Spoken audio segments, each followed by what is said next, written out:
Engelsen etxebizitzaren auzia liburua euskaratu du Ana Garziak Katakarak argitaletxearen eskutik. Honakoa, kapitalismoan etxebizitza ulertzeko eta jabetza pribatuan oinarritutako mundu baten kontra pentsatzeko eta ekiteko liburua da. Idazleak duela 150 urte idatzi zuen, baina orduko arazoak eta gaur egungoak identifikatu daitezke liburuan. Liburu honek Itzaurraz eta Katakraken edizioan agertu diren atalez gain 3 atal ditu Engelsen liburuak, gehi Itzaurre bat. Dira 1873an 2-3 inguruan idatzitako artikulu batzuk erantzunez etxebizitzaren autzia jorratu zuen beste idazle batek Volksstadt aldizkarian argitaratutako artikuluei. Eta pixkat erantzun horietan Engelsek tonu ironikoarekin erantzuten dio Proudhon deitutako teorikoak egindako lanetatik edaten duen beste artikulu gile horri.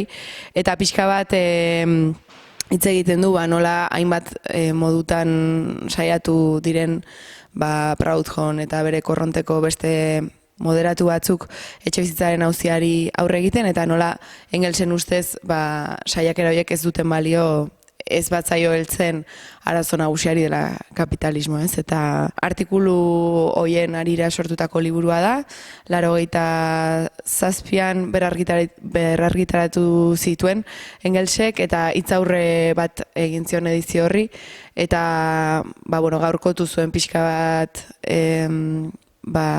bere artikuluetan esandakoa, aurrez pertinenteak ziren eta garrantzia handia zuten teoria horiek, 70pikoan garrantzia zuten horiek, garrantzia galdu zutelako, eta orduan berak konstatazioetzat hartu zuen hori, ez. Azkenean, egia da liburu honek adierazten dula, etxebizitzaren auzia dela arazo bat aspalditik datorrena edo, ez, soka luzekoa, eta agian agertzen dira kontzeptu batzuk gaur egun, gentrifikazioa adibidez agertzen da, ez izen horrekin, ez dakit noiz asmatu zen, edo noiz identifikatu zen gentrifikazioa fenomeno gisa, baina bai agertzen direla fenomeno batzuk beste modu batean edo, baina gaur egun ere bizi ditugunak eta zentzu hortan identifikatu daitezke orduko arazoak eta gaur egungoak, ez? Engelse jartzen dituen adibide historiko hoiek Euskal Herrira eta zehazki Nafarroa garaira ere ekar daitezkela. Eta da,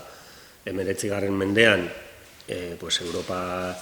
Europa erdi iparraldean gertatzen zen bezala, Euskal Herrian ere hasten da exodo bat, hirietara, beste landa eremuan bizitza horrela ateratzea gero eta zailagoa delako, jendea hirietara doa, motibo asko daude horrengatik, eta hirietan segituan hasten dira arazo eta oso dinamika antzekoak.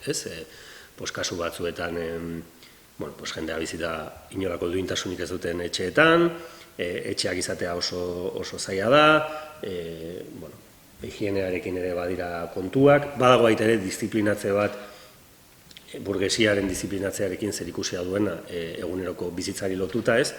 Eta, Amaiak egiten duena da, Engels bere garaian kokatzeaz aparte, kokatu etxebizitzaren auzia gaur eguneraino. Ze badugu tendentzia pentsatzekoa, guri gauza batzuk gertatzen zaizkigunean, gaur egungo arazo bat dela, ez? Oso ohikoa da Euskal Herrian belaunaldi batetik beherako jendea pentsatzea, Euskal Herrian etxebizitzarekin arazo badagoela 2008an gertatu zen krisi bat lotuta. Liburu honek bastante nabarmen uzten duena da, bai Engelsen testuan, baina baita ere Amaia Pretorenean, nola